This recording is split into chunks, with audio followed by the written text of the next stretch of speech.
To build a successful product, you need to understand and deliver what your customers need. But how can you do effective customer research without taking months of time away from development? Simple. Get smarter about who you listen to and how you interview them. Now, someone who knows a lot about smart customer interviews is my friend Bob Moesta, Jobs to Be Done expert, chairman of the Rewired Group, and author of Demand Side Sales. I do these very fast. This is never a big study. We'll do 10 interviews in 2 days, and then we'll analyze the next 2 days. And then by Friday, we're prototyping. We're already prototyping what we got to build. Bob is able to get huge value out of a small number of the right interviews. Now, how does he do it? By knowing exactly where to focus and who to focus on. Here are 5 interviewing tips from Bob that'll help you focus and get the insights you need to build the right product.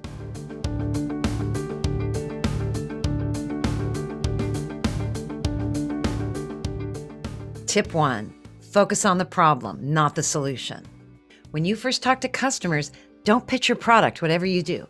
Instead, focus on understanding their situation and how they're trying to solve the problem that your product addresses. Most people are very upset with me when they see the interviews because they want us to talk more about their product. And I keep trying to tell them, I don't give a shit about your product. I actually want to know why they want the product, because then we can build a better one. So I worked in Japan very early in my career, and one of the things they kept talking about was technology agnostic requirements. And I looked at them as an engineer and go like, what the hell is that? Like, what do you mean? And they're like, I want you to describe the requirements in a way that don't constrain me by any technology. So the requirements for a mattress are that I can sleep through the night. The biggest competitor to most mattresses is something called ZzzQuil, a bottle of scotch, staying up late, sleeping in the Barcalounger. It's not another mattress. Most people think of the mattress at the very end of like, I've tried all these other things. Well, I guess I need a new mattress, because nobody knows how to buy a mattress. Tip 2, find people who've tried to make progress. You can waste a lot of time interviewing the wrong people and gathering opinions that drag you in the wrong direction.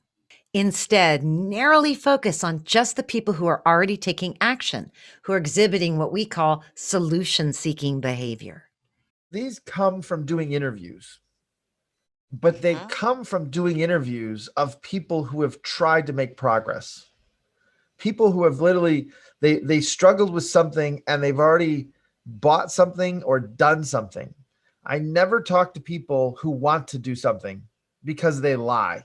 And they have no better understanding of the future, as I do or you do, about what kind of sandwich are you going to have Saturday afternoon.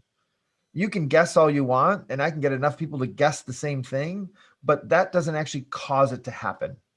I actually want to know, when you switch from Tide to Cheer or from Cheer to Tide, what caused you to say, today's the day I'm changing laundry detergents? Something in their life made that an appropriate switch. And so I'm always looking for switching moments, because it's almost like you can't see what's really going on until they have to do something different. Tip 3, dig into your customer's thought process. During any interview, your goal is to get inside your customer's head and understand how they make decisions, what goes into their choices. When I do these interviews, I don't have a list of questions. I literally have what I call the forces diagram and the timeline in front of me, and I'm literally just making sure I can fill that information in. I start every interview the exact same way. This is a blank sheet of paper, and I draw a line. I got to get a name.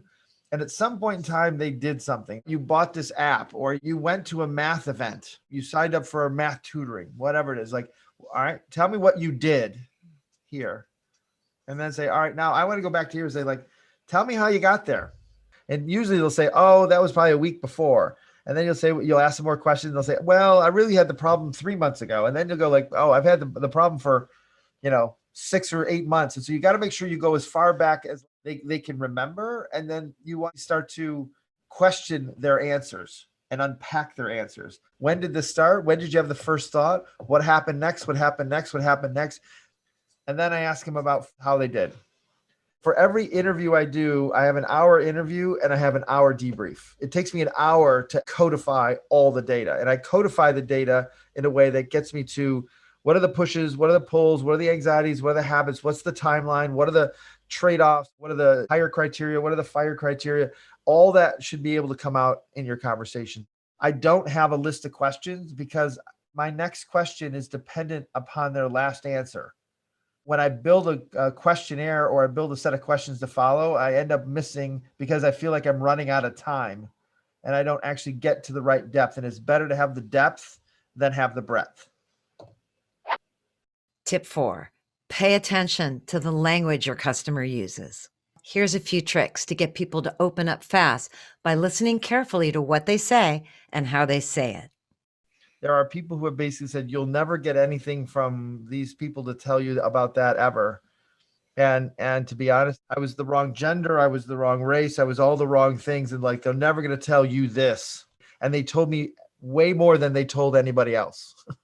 One of the best books to read about all of this is Christopher Voss's book of Never Split the Difference. He's an FBI negotiator and interrogator, and he talks about all the different techniques wrapped around it. It's phenomenal. So in Chris's book, you're going to talk about how you play things back, right? So you'll learn how to actually play things back incorrectly. You'll learn how to mirror and use mirror neurons to make them comfortable. If they speak at a fast pace, you speak at a fast pace. If they speak at a slow pace, you speak at a slow pace.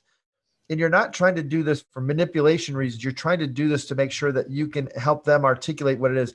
I don't take any word for granted. They'll say, well, it was really easy. What do you mean easy? Easy what way? Easy to open, easy to install, easy to use, easy to learn. What does easy mean? The interrogation side of this is you start to listen in a very different way. You listen to not only what people say, but how they say it. So if I said something like this, God, that was really good versus God, that was really good. Exact same transcript, exact same words. But the first one, there was something wrong that I stuttered and I stopped that literally got me to that. The irrational becomes rational with context. And so to me, when something happens that seems irrational, it's like, all right, I'm not seeing the context they see. The phrase I use is like, I'm doing very early research. We're just trying to understand the language that consumers really use about buying a new mattress. Tip 5, use simple prototypes to dig deeper. People often struggle to put their thoughts into words, and that's why, like us, Bob relies on simple prototypes that can get people to express opinions and ideas they didn't even know they had. I'm trying to get to the edge of where the language is, where there's no more language and there's only experience. The first round of interviews are always about language, and the second part are about experiences. A lot of people can't tell you more than like, wow, that's a really great experience, or God, that was so comfortable. But they don't have any other words. And so what you got to do is give them some experiences that make them uncomfortable and more comfortable. This is where I end up using prototyping to help me learn about them, not about my product. So I literally go to a store and buy a bunch of products so I can use it as a mirror to actually understand what they mean by things. For example, you might say, why would you use this and not that? Or in this situation that you're in, what would you pick and why? And you're not trying to actually figure out what product they'd pick. What you're trying to use it for as a mirror to say like, well, why would you pick this and not that?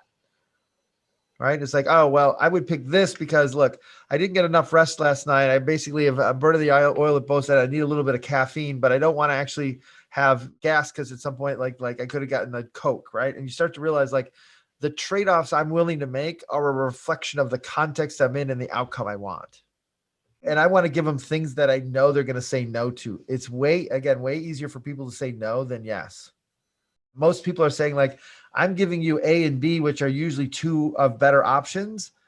But when I give you 8 things, there's 3 things you can go like, yeah, these are out right away. And you're going to like, why are they out? Why are these 3 out? Well, because this.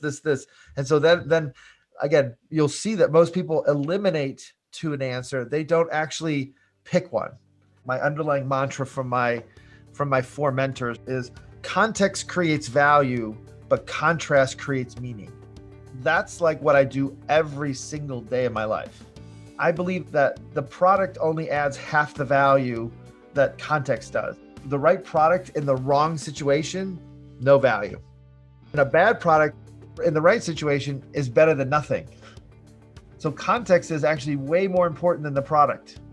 It's actually become so easy to develop product when I have the right set of context to actually build it in. And then I use contrast to create meaning, because when they can say more about or less about, or this is in or this is out, or I picked that or I wouldn't pick this, that actually tells me what value really means. So there you have it. 5 tips for running interviews that'll help you pinpoint exactly what your customers need. 1, focus on the problem, not the solution. 2, find people who've tried to make progress. 3, dig into your customer's thought process. 4, pay attention to the language your customer uses. 5, use simple prototypes to dig deeper. To learn more about Bob Moesta's powerful ideas and grab our free Jobs to be Done cheat sheet, head on over to gamethinking.io/Bob. I'll see you next week right here on Game Thinking TV.